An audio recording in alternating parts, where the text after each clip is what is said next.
Desde Alaska hasta la Patagonia, entérate de todo lo que pasa en nuestra América.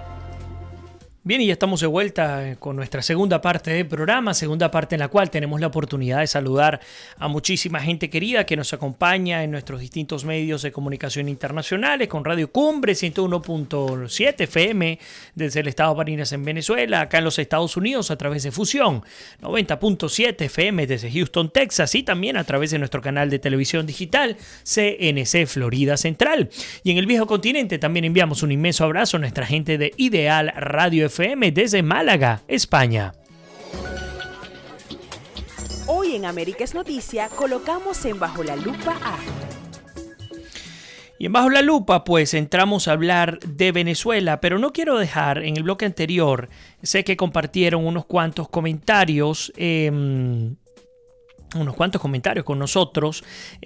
Por ejemplo, aquí nos dice Elena: Vladimir, exactamente igual al discurso de Maduro, refiriéndose al de Daniel Ortega.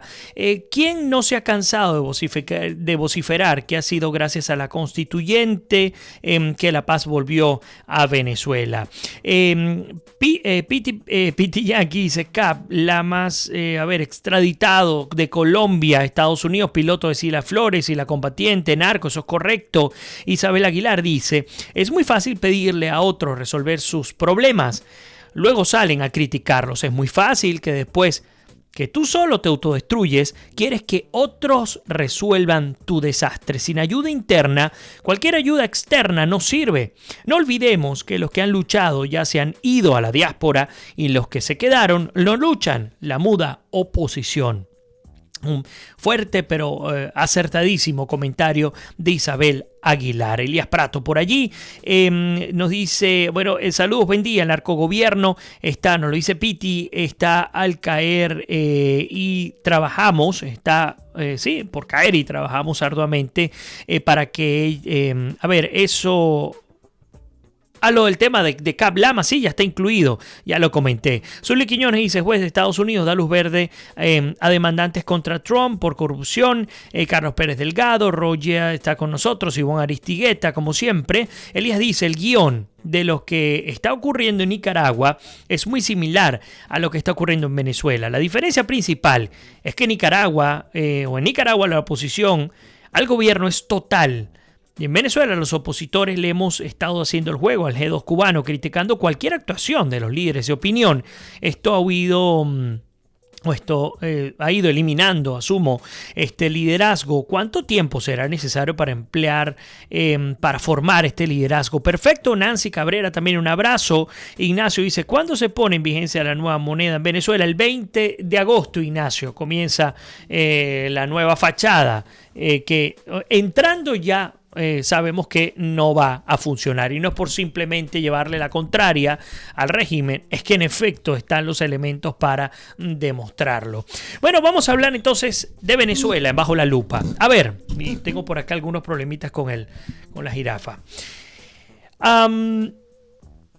Tantas cosas que se han dicho, tantas barbaridades que se han dicho sobre cómo resolver los problemas del país. Uno prende Venezolana de Televisión. Para los que no lo conocen, es el principal medio chavista que lo pagamos los venezolanos. Un medio que debería ser de servicio público, pero es de servicio al partido de gobierno. Ustedes saben que en Cuba gobierna el Partido Comunista Cubano. En Venezuela, eso en términos de gobernabilidad se habla de la relación Estado-Partido. Es un gobierno Estado-Partido. En Venezuela también hay un gobierno Estado-Partido. Ese gobierno sería el gobierno del Partido Socialista Unido de Venezuela, o el PSUV.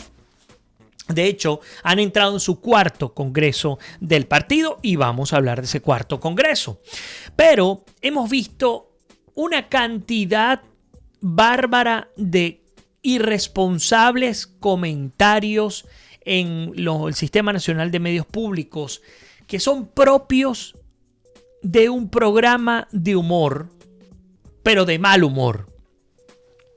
Por ejemplo, chavistas que proponen sustituir la tecnología, sustituir transportes, o tractores, etcétera, por bestias o mulas para el arado, diciendo que, bueno, como Estados Unidos nos tiene un bloqueo y no nos permite importar los repuestos, entonces no nos vayamos al modelo capitalista de producción agrícola con tractores. Vamos a tomar, como lo hicieron nuestros ancestros y lo hacen los indios, y pues agarramos 2 mulas o 2 burros, lo que sea, y les montamos el arado y nos vamos a hacer el trabajo de la tierra.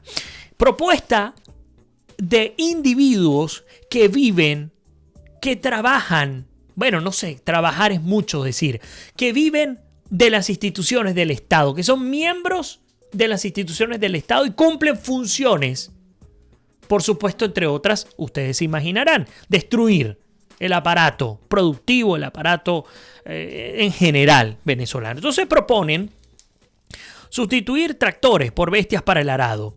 El trueque, por supuesto, que ya se ha hecho inevitable. Lo que tanto decía Chávez en su oportunidad, bueno, pues ya poco a poco se está cumpliendo. Aquel nefasto señor, no recuerdo su nombre, gracias a Dios, en la entrevista en el programa Vladimir a la Una, en Globovisión, hablando de, no sé si lo vieron, de bicicletas para resolver la crisis de transporte. El tipo llega y dice que ellos tienen una investigación y ya tienen todo un proyecto para hablar del reemplazo del transporte público por bicicleta. Señores, se invirtieron no cientos, miles de millones de dólares durante estos 20 años para supuestamente construir fábricas de autobuses, entre otras la gran famosa Yutong. Comenzamos a ver una cantidad increíble de autobuses que se repartieron y se ubicaron en distintos estados del país. Yo no sé si los importaron, yo no sé si hicieron la producción o si solamente los ensamblaron acá. Lo que sé es que hoy día hay, pero vergonzosos y masivos cementerios de autobuses que nunca se pusieron en funcionamiento, que se canibalizaron y que terminaron destruidos, corroídos por el efecto del ambiente. Entonces, esta gente, estos individuos, estos delincuentes, estos responsables de la desgracia en Venezuela, ahora pretenden aparecer como que ellos nunca invirtieron dinero en supuestas ensambladoras y productoras de transporte público, de autobuses, que nunca tuvieron nada que ver con esto, y pues que sencillamente el problema que se presenta hoy día en Venezuela es otra vez por el supuesto bloqueo, el discursito cubano. ¿Y por qué digo el discursito cubano? ¿De dónde viene la fábrica Yutong? Viene de China. Y Estados Unidos no le ha bloqueado ni un alfiler a China que le vende a Venezuela. China es el principal acreedor de estos últimos tiempos. Anteriormente fue Canadá y Estados Unidos. Pero de los últimos que han invertido en Venezuela han sido los chinos. ¿Qué explicación se puede dar lógica a no poder contar con repuestos e insumos para un producto chino con fábricas chinas que se implantaron, se instalaron en Venezuela para producir en Venezuela? La única explicación que ustedes y yo conocemos, que ese dinero no llegó a donde tenía que llegar y los boliburgueses, los bolichicos se lo están disfrutando probablemente a una cuadra de este lugar o en cualquier otro lugar del mundo. Esa es la realidad, señores. Pero aparece Diosdado Cabello, ese nefasto personaje del chavismo, y pues sencillamente dice que el problema del transporte, todos saben que existe, finalmente lo reconoció, porque tampoco lo reconocían, pero es culpa otra vez de la guerra económica. Resulta que ahora lo reconocen porque las perreras, y ya les voy a explicar qué significan las perreras, llegaron a Caracas, llegaron a Valencia, llegaron a las principales ciudades del país. Las perreras, yo tengo por lo menos, ¿qué será?, 15 años viéndolas en mi tierra, en Guayana. Eran unas camionetas, unas pick-ups con precarias construcciones atrás, unas especies de tolvas, no sé cómo llamarla, donde la gente se sentaba allí sin ningún tipo de seguridad ni confort para que les pudieran llevar de un punto A a un punto B, porque no había transporte público. Cuando al sur del país existió durante el gobierno de Andrés Velázquez aquel Tucaroní, y no sé si lo recuerdan, yo sí lo recuerdo con mucho cariño porque lo usé frecuentemente. Eran unos buses muy similares a los Metrobús en Caracas, me disculpan, muy bien equipados, oye, que realmente llegaron de manera efectiva a la población. Bueno, pero ante esa realidad, estos tipos hablan, o esta gente habla, de bicicletas. Resulta que hay bicicletas de 4 pasajeros, de 6 pasajeros, que cada quien tiene un pedal y además esto te sirve para bajar calorías y bueno, de pronto desde Chacaíto a Sabana Grande, por decir algo, la puedes utilizar. Y cuando el periodista tímidamente le interpela y le dice, bueno, sí, como ocurre en la India y en Cuba, este señor que hizo una investigación, yo no sé de dónde, ha dicho que aquí en los Estados Unidos también se aplica eso. Yo quiero decirle a ese individuo que seguramente no tiene la menor idea de lo que está hablando, que los únicos lugares donde yo he visto que eso exista aquí en Estados Unidos son en los sitios turísticos, en los hoteles de Disney, donde por placer se montan unos turistas con unas bicicletas a pasear por los jardines de los hoteles, así como lo escucha. Busque un lugar específico dentro de los 50 estados de Estados Unidos y diga dónde se implementa el sistema de transporte, e incluso habló de bicicletas taxi, acá en los Estados Unidos. Y dígalo, porque como de costumbre, siempre la comparación irresponsable aparece en el peor y más inoportuno momento. Bueno, esto de la bicicleta fue el colmo, por supuesto. No, pero ya va. Hay algo que gana, se lleva todos los premios. Una funcionaria del Ministerio, creo que de Alimentación, en una entrevista también, una irresponsable entrevista en Venezolana Televisión, cuando se planteaba el problema de los gallineros verticales. A ver si ustedes se acuerdan. Bueno, pues ha dicho que la gente no consigue huevos o el precio es muy alto porque las gallinas ponedoras no ponen huevos, porque hay unos científicos que no están produciendo un alimento para que ellas produzcan huevos. Por lo tanto, hasta los campesinos son víctimas de la guerra económica. Hasta allí ha llegado esta gente. Hablar tanta barbaridad. E insisto, si usted tiene guerra económica, usted tiene aliados que sepamos nosotros. Si no, váyanse a los iraníes, váyase con los rusos, váyase con los chinos, váyase con los sirios, váyase con los cubanos, con los bolivianos, y seguramente tendrá alguna manera de sortear la crisis, ¿no? Pero no, porque la crisis la crearon ellos. No hay más nada que decir. Voy rápido. El hecho es que bueno, por supuesto, y el cierre de las locuras tenía que ser por parte de Maduro, no había otra. Hablándonos del problema de hidrocarburos en Venezuela, y la solución es hacer un censo para saber quiénes tienen carro y quiénes no. Esto que estoy diciendo ha pasado en las últimas 48 horas, todo en Venezuela. Bueno, el hecho es que se ha iniciado el 4º Congreso del partido del PSUV en Venezuela.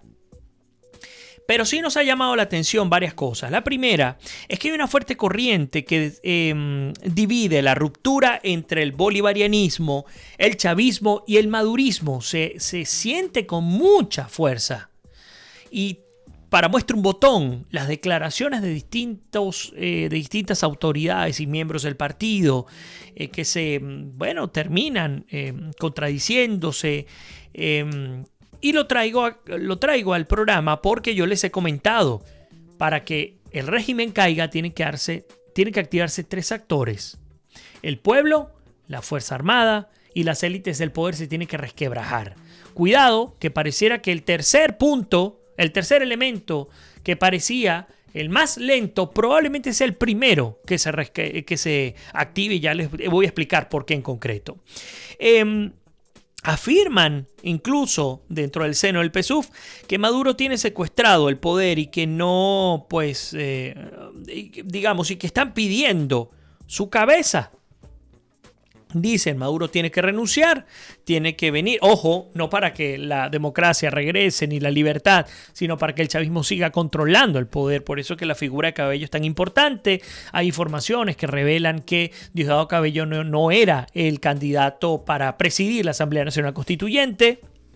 Maduro no quería que fuese Cabello, pero bueno, finalmente los choques de poderes, Cabello tiene un peso específico en el chavismo y logró estar allí, siendo prácticamente quien gobierna los destinos del país por encima del presidente. Además se lo da la propia Asamblea Nacional Constituyente. Vimos cómo Maduro, en su discurso, poco más de 30 minutos, con unos ojos erráticos, balbuceó unas cuantas frases, habló del problema de los hidrocarburos, y la solución para él, como les decía, es que cada quien se saque el carnet de la patria, obligado, no hay otra opción, y hacer un censo para conocer quiénes son los que tienen vehículos. ¿Qué es lo que se propone?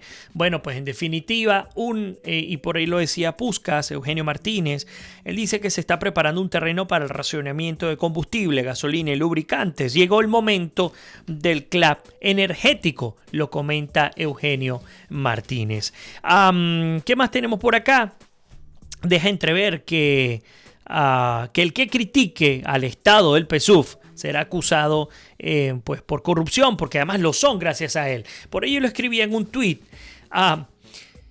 El gobierno te enseña a robar, te obliga a delinquir. Es un gobierno delincuente que obliga a su población a entrar en esa dinámica de la delincuencia. Cuando tiene a sus círculos de poder cercanos, le interesa aún mucho más que roben. Es que es una política de Estado. ¿Y por qué política de Estado? Yo te dejo que robes, casi que te obligo a que robes. Vas a vivir bien, vas a tener todos los beneficios como un buen corrupto protegido por nosotros, pero ¿qué espero a cambio? Fidelidad total. Y si te atreves a romper esa fidelidad, inmediatamente tengo las pruebas para destruirte. Vas a la cárcel o vas al exilio. Eso es lo que está ocurriendo, entre otros casos, como con el de Rafael Ramírez, que vamos a estar leyendo unas cosas de Ramírez en este momento. Entonces, entender cómo el Estado PSUV ha establecido esta estrategia nos da luces de por qué tanto dinero se ha perdido. Bueno, porque esa es política del Estado venezolano. ¿Por qué? Porque lo único que quieren es permanecer en el poder. El control del poder por el poder. No es el control del poder por el país. De ninguna manera.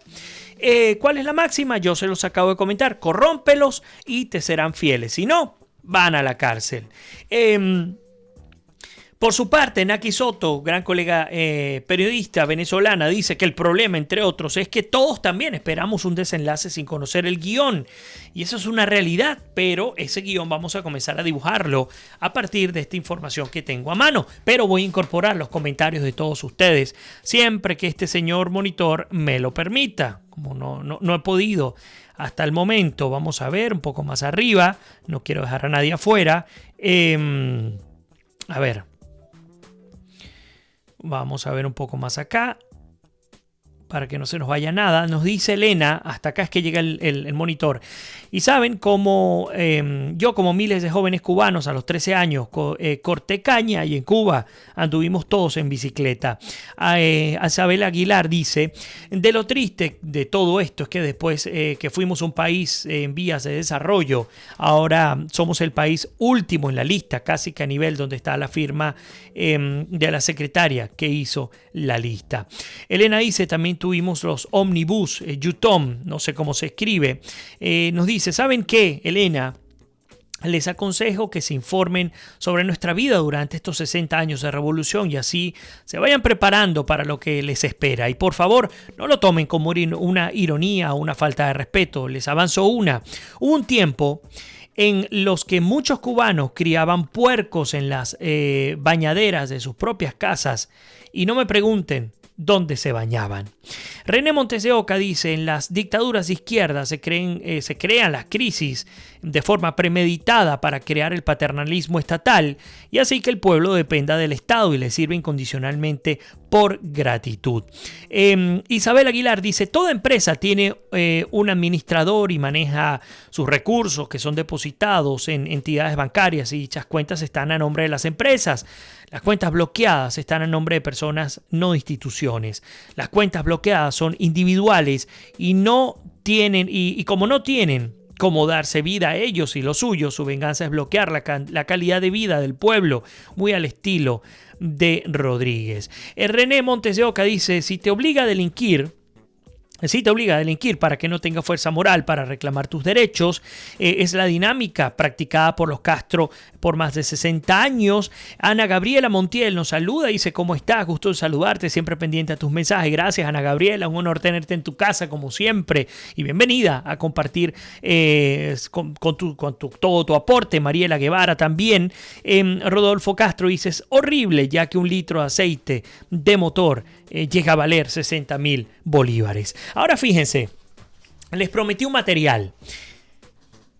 Les he dicho, en Venezuela, a mi juicio, a partir de lo que hemos revisado, la única manera en la que salgamos de este régimen es pueblo en la calle, sin este orden, o sea, no lo estoy haciendo de manera ordenada. 3 actores se tienen que activar. Random, puede ser, cualquiera puede salir de primero, pero el pueblo en la calle, tenemos que definitivamente parar al país. Hubo una propuesta, yo no recuerdo de quién fue. Ana Rodríguez también, gracias Ana por tus bendiciones. A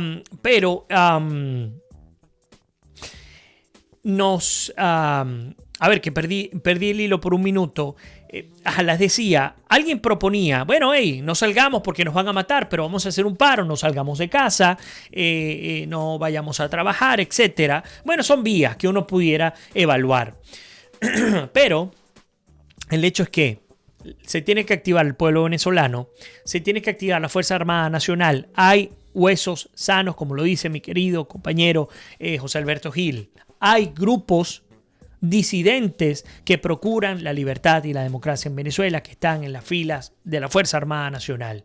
Tienen que activarse, tienen que alzarse en armas. Eso está ocurriendo todos los días. Lo que pasa es que no los vemos, pero está ocurriendo. Y el tercer elemento o el tercer actor tiene que ver con las fuertes, voy a cerrar por acá, con las élites del poder. Y a mi juicio, cada vez es más frecuente el quiebre de estas élites del poder. Aquí tengo una lista de los caídos, de algunos caídos del chavismo. Insisto, todos estos individuos, todos, muy probablemente hayan robado cientos de millones de dólares. Estén hasta aquí de corrupción. Y cayeron en desgracia y hoy día están siendo perseguidos. Y los que no son perseguidos, pues hasta ahora están allí atacados de cierta manera.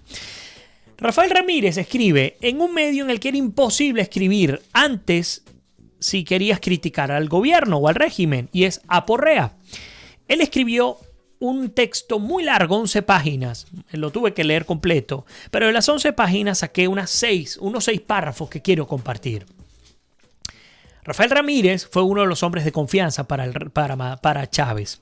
Él dice: Maduro miente. ¿Es verdad o no es verdad que su gobierno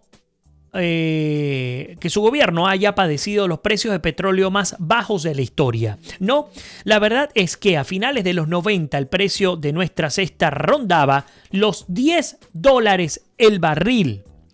Así lo recibió Chávez. Luego, hasta el 2005, nuestro precio se mantuvo entre 22 y 40 dólares el barril. En el año 2009, nuestro precio cayó hasta los 30 dólares el barril. Fue solo durante un periodo de 4 años que el precio estuvo entre 95 y 100 dólares el barril, y fue precisamente gracias al liderazgo del comandante Chávez y a nuestro trabajo en el seno de la OPEP. Falacias dentro del argumento, pero lo que me interesa es que veamos cómo se está dando la ruptura del bolivarianismo, del chavismo y del madurismo, que por cierto, Maduro, ante ya la evidente crítica del propio seno del partido que gobierna ilegalmente el país, ha salido a decir en el propio Congreso que no existe madurismo, que lo que existe es chavismo, y él es el primer chavista. Luego dice: nadie le cree a Maduro, esto lo dice Rafael Ramírez, cuando afirma que desde el exterior se sabotea la producción petrolera. Todo el país sabe que desde la intervención de PDVSA en agosto del 14 se ha producido de manera insólita la persecución y desmantelamiento de sus estructuras operacionales, de sus liderazgos. Se han encarcelado directivos, trabajadores y gerentes acusándolos de corrupción, pero sin darle juicio ni derecho a la defensa, destruyendo la moral y la autoestima de toda la empresa que hoy sus profesionales abandonan por miles. Dice Rafael Ramírez: he denunciado sucesivamente en mis escritos y entrevistas que PDVSA está en vías de privatización, que se entrega a empresas transnacionales como lo hizo con el Arco Minero, y ustedes saben, a los peores postores. Esto no va a aquellos que tienen la experticia ni las condiciones para poder administrar de manera correcta la estatal petrolera. Esto va siempre con este chavismo al peor postor. Se anuncia la eliminación de 5 ceros a la moneda. Esto de manera aislada, sin un plan, es como maquillar a un muerto. La policía monetaria de su gobierno, o la política monetaria de su gobierno, no existe. Se han mantenido valores artificiales del bolívar respecto al dólar, solo para enriquecer a las élites que han tenido acceso a las divisas del Estado. Lo está diciendo un exministro, un ex hombre fuerte del chavismo. Ustedes recuerdan aquella PDVSA rojita, la dijo este señor que está aquí, que gobernó por muchísimo tiempo los destinos del país. Por supuesto, insistimos, toda esta lista, y lo dije al principio, toda esta lista, quienes hablan aquí, están incursos en hechos de corrupción y lo que quieren es que salga Maduro para seguir gobernando ellos. Aquí nadie está hablando del beneficio del país. Absolutamente nadie. Todo tiene que ver con la rosca del chavismo en contra del madurismo. Sigo. Termina diciendo: el petro, además de inconstitucional, es un fraude. Al no tener posibilidad de transarse, no circula, nadie lo intercambia, es una mentira más. Sin embargo, se anuncia que el bolívar soberano se anclará al petro, que no existe como referencia en la economía, que no sabe de su valor, que nadie acepta. Luego tenemos a otro exministro, Rodrigo Cabezas, que ha dicho, mucho más corto: el gobierno de Nicolás Maduro difícilmente podrá colaborar un plan para que Venezuela salga de su primera hiperinflación si evita reconocerla, dijo un exministro de Finanzas del fallecido presidente Hugo Chávez. No hay conducción profesional de la política económica en Venezuela, afirma Cabezas, quien estuvo al frente de la primera reconversión monetaria que se ejecutó en 2008 en términos de la revolución de Chávez. Gabriela Ramírez, ex defensora del pueblo, aplaudió, por ejemplo, el coraje de los jefes de los comités locales de abastecimiento y producción, CLAP, hablando de Freddy Bernal, quien admitió que la llamada revolución bolivariana es responsable de la crisis que viven actualmente los venezolanos. Asimismo, destacó la valentía de otros funcionarios que han sido víctimas de persecución por alzar su voz, como es el exministro de Interior y Justicia, Miguel Rodríguez Torres, quien se encuentra detenido en el SEBIN. Insisto, todos están incursos en hechos delictivos. Aquí ninguno de esta lista se salva. Pero ¿saben qué es lo que es rescatable de esta lista? Que todos han venido de puestos clave en el régimen venezolano y como cayeron en desgracia, ahora sí comienzan a soltar prendas con muchísima fuerza. Por supuesto, no puede faltar Luisa Ortega Díaz. Ella dice: existe un conflicto entre Diosdado y Maduro. Diosdado me dijo que él iba a ser el próximo candidato y yo no sé qué pasó allí, pero Diosdado estaba convencido que en las elecciones que debieron ser en diciembre de este año, él sería el candidato. Y indudablemente hubo un conflicto de poder. Y para cerrar la lista, por razones de tiempo, déjenme que voy a verificar, sin duda, el ex constituyente y veterano dirigente de la izquierda venezolana Julio Escalona ha dicho: soy hipertenso y no consigo medicamentos. He llamado hasta los entes del Estado que se encargan de las medicinas, se expresó Escalona durante una entrevista con Rangel. El ex embajador manifestó que habló con la verdad y resaltó que solo quiere que Maduro oiga lo que dice el pueblo y lo que vive el pueblo. En el gobierno hay infiltrados, pero no son opositores, son camaradas que no apoyan al presidente, según aseguró. Escalona hizo un llamado a los venezolanos para que se organicen y puedan exigir sus derechos sin violencia ni guarimbas que están plasmados en la Constitución del 99. Dejamos en el tintero a Giordani y Andrés Izarra. 2 más de los que están allí muy fuertemente atacando al régimen de Maduro. Tal vez, insisto, para procurar volver al poder. A ver, incorporo los últimos comentarios porque nos hemos escapado un buen rato de nuestra edición, ya de nuestra segunda parte. Dice, ok. Por ahí Mila Pinto nos dice saludos, la situación de Venezuela es insostenible. Gracias Ana también por tu comentario. Carlos dice voy a decir algo que a muchos no van a estar de acuerdo, pero la desesperación es tal que pienso que en este país tendrán que haber muchos muertos para poder salir del régimen. Hay gente de la oposición que habla de transiciones. ¿Cómo haces una transición sin contar con el gobierno?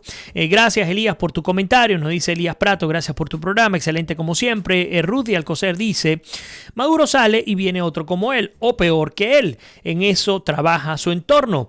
Eso que dice Aporré es vendiendo como bueno al que van a montar. Hasta el brujo dice que Maduro se va. Todo es preparado por los mismos que lo aclamaron. Carlos Guevara dice, muchos chavistas están abandonando el barco que se hunde, pero creo que es solo para salvarse ellos, no para salvar al país. Ellos deberán pagar por sus culpas. Coincido completamente contigo, Carlos. Elena dice, Vladimir, me encantó el programa de hoy, profundo y muy fluido, orgulloso y feliz de pertenecer a esta linda familia. Buen domingo y un abrazo en el que quepamos todos. Gracias, Elena, y a mí, tenerles a ustedes como siempre, César Martínez también, haberme acompañado en nuestra edición. Un programa que es de nosotros, nuestro. Estamos constantemente allí compartiendo nuestras opiniones y haciendo comunidad. Pero bueno, nos toca despedirnos. Les espero mañana.